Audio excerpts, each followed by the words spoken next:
Hello students, welcome back to our class 5 science. I am your science teacher. Today we are going to start with our chapter light and shadow, in which we are going to discuss about our topic formation of shadows, which is our lesson plan for 29 September and 30th September. Formation of shadow. All of you know light rays, it travel in a straight line. Now when an object comes on this path of light, it blocks the light source, and then one dark patch it forms behind the source. This dark patch which is formed, we call it as a shadow. Now there is condition required to form a shadow. Condition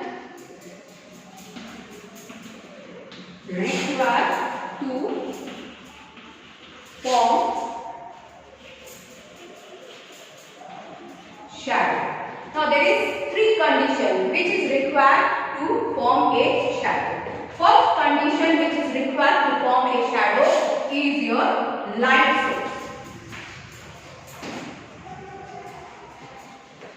That means if light source is not there, then there will be no shadow formation. So first condition which is there to form a shadow is your light. Second condition is your object. This object, it can be opaque or it can be translucent. This opaque object, since it does not allow any light to pass through it, so we can get complete that shadow formation behind this object, which is that is one of the requirement of shadow formation. And this translucent object, since it allows only partial light, that is half light to pass through it, means partially it allows some of it light to pass through it, so we can see very light shadow in it. And transparent, which is completely, that means it allows complete full light to pass through it, so there is no shadow formation in that type of object. And third is your screen, that is surface on which the shadow will form. Surface on which the shadow will form. So these are the conditions required for formation of shadow. That is light source should be there. Object, this object can be opaque, it can be translucent, and last is your surface on which this shadow will form. Now next is your properties of shadow.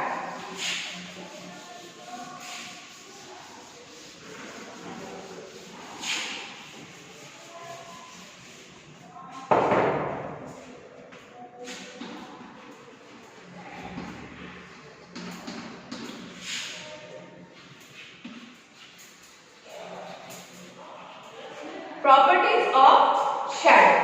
Now first property of shadow is a shadow is formed when an opaque object or a translucent object block the source of light. That means any object is there. Now light source is there. From this light source, when the light is falling, this light, since it travels in straight line, these rays or light rays, they are falling on this object. Now if this object block, this object, if it is opaque, then it will block this path of light, and this object shadow we can see here. Now this object shadow, it can depend, the length of the shadow, it can depend on the object, that is how far the source is there, that is source from the light. So it can tell us how small or big the shadow will form. When the object moves, the shadow will also move. That means when any object, like any source of light is there, one object is blocking the light source. Now if the object is moving, then we can see the shadow also moving with that object.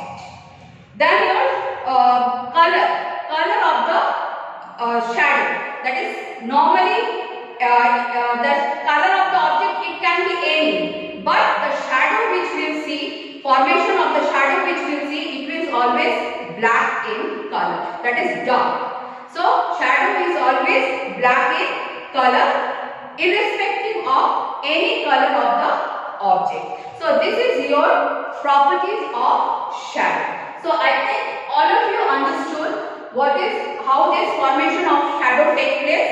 What are the conditions required for forming these shadows and the properties of shadow. So thank you students, all of you learn this chapter thoroughly.